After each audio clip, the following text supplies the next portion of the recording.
بسم اللہ الرحمن الرحیم۔ ناظرین کرام، ایک عالم دین اپنے ایک شاگرد کے ساتھ کھیتوں کے پاس سے گزر رہے تھے، تو وہاں ایک بڑے میاں جو کہیں کھیت میں کام کر رہے تھے اپنے جوتے باہر اتار کے اندر کھیت میں گئے ہوئے تھے، تو ان جوتوں کو دیکھ کر ان کے شاگرد نے کہا کہ تھوڑی سی جوک کر لیتے ہیں، ان سے مذاق ذرا کر لیتے ہیں، محظوظ ہوں گے۔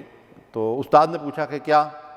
تو انہوں نے کہا کہ یہ جوتے اٹھا کر کسی دوسری جگہ رکھ لیتے ہیں، بڑے میاں جب باہر نکلیں گے تو تھوڑا سا پریشان ہوں گے، تو ہم کہیں چھپ کے کھڑے ہو جائیں گے، تو بڑے میاں کو جوتے ڈھونڈتے ہوئے دیکھ کر ہم محظوظ ہوں گے، تو خوشی سے ہم کہہ کے لگائیں گے، ہنسیں گے۔ تو جو استاد محترم تھے انہوں نے کہا کہ نہیں، دوسروں کی دل آزاری کر کے خوش نہیں ہونا چاہیے، میں تمہیں ایک اور طریقہ بتاتا ہوں۔ ایسا کرو، جیب سے کچھ پیسے نکالو اور بڑے میاں کے دونوں بوٹوں کے اندر، دونوں جوتوں کے اندر جو ہے کچھ پیسے ڈال دو۔ اس نے کچھ ریزگاری اپنی جیب سے نکالی اور دونوں جوتوں کے اندر ڈال دی۔ تو کہیں دوسری جگہ کھڑے ہو کے دونوں استاد شاگرد جو ہے وہ دیکھنے لگے۔ تو بڑے میاں جب اپنا کام کر کے باہر آئے اور جوتا پہننے لگے تو جوتے میں پاؤں ڈالا تو اندر کچھ چبھ رہا ہے۔ جب دونوں جوتے جو ہے ان کو جاڑا تو دیکھا کہ ان کے اندر تو پیسے پڑے ہوئے ہیں۔ اب وہ پیسے اٹھا کر وہ بزرگ آپ دیدہ ہو گئے اور اللہ تعالیٰ سے التجا کرنے لگے، اور دوسری طرف جو ہے وہ استاد اور شاگرد جو ہے ان کو دیکھ رہے ہیں۔ وہ بزرگ جو کھیت میں کام کر رہے تھے انہوں نے آسمان کی طرف نگاہ اٹھائی، ہاتھ اٹھا لیے، سجدہ ریز ہو گئے اور اللہ تعالیٰ سے رو رو کر دعا کرنے لگے کہ میرے رب تو کتنا کریم ہے، تو کس قدر مہربان ہے۔ تجھے معلوم تھا، میں نے کسی کو نہیں بتایا کہ میری بیوی بیمار ہے اور میرے پاس اس کے علاج کے لیے پیسے نہیں ہیں۔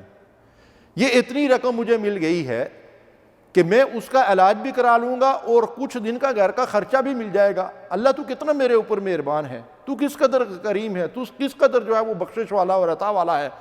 تو بوڑھے میاں رو رہے ہیں اور اللہ تبارک و تعالیٰ سے دعائیں کر رہے ہیں اور اس شخص کے حق میں دعائیں کر رہے ہیں جس نے ان کے جوتوں کے اندر یہ پیسے ڈال دیے ہیں۔ تو اس وقت اس شخص کی سمجھ میں یہ بات آئی کہ استاد محترم نے کتنے زبردست طریقے سے اس کی جو ہے وہ تربیت کر دی۔ تو اس کے بعد وہ اپنے استاد سے یہ کہتا ہے، دونوں استاد شاگرد بھی جو ہے وہ زار و قطار رو رہے تھے، ان کی آنکھوں سے بھی آنسو رواں ہو گئے تھے اور وہ دیکھ رہے تھے کہ ہم نے کس طریقے سے جو ہے ایک آدمی کی ضرورت پوری کر دی ہے۔ تو اس شاگرد نے کہا کہ استاد محترم، آپ نے مجھے مقصد زندگی سمجھا دیا ہے کہ دوسروں کو خوش کر کے اپنے رب کو راضی کرو، اب میں ساری زندگی یہ کام کروں گا۔ تو اس کے استاد نے پھر اس کو مزید کچھ نصیحتیں کی۔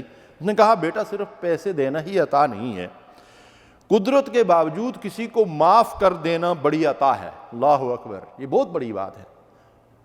اللہ تعالیٰ نے ہمیں معاف کرنے کا بار بار حکم دیا ہے۔ رسول اللہ صلی اللہ علیہ وسلم نے بڑے بڑے مجرموں کو اور بڑے بڑے نافرمانوں کو معاف کر دیا، سبحان اللہ۔ تو معاف کرنے کا بہت بڑا اجر ہے۔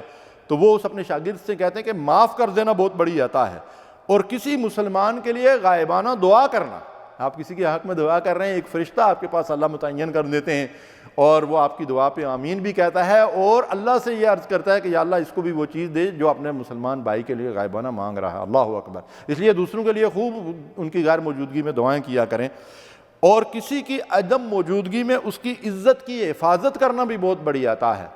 آپ کہیں پہ دیکھ رہے ہیں کہ ایک آدمی ہے، اس کی غیبت کی جا رہی ہے، اس کے اوپر بہتان لگایا جا رہا ہے اور وہ بیچارہ وہاں ہے نہیں، سن نہیں رہا، اپنا دفاع نہیں کر سکتا۔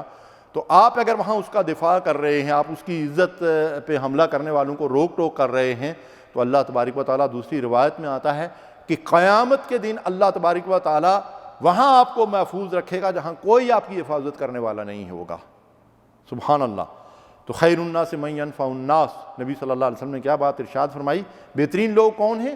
جو لوگوں کے کام آتے ہیں، جو انسانوں کی خدمت کرتے ہیں۔ کسی شاعر نے کتنا خوب کہا، یہی ہے عبادت، یہی دین و ایمان، یہی ہے عبادت، یہی دین و ایمان، کہ کام آئے انسان کے انسان۔ وآخر دعوانا الحمدللہ رب العالمین۔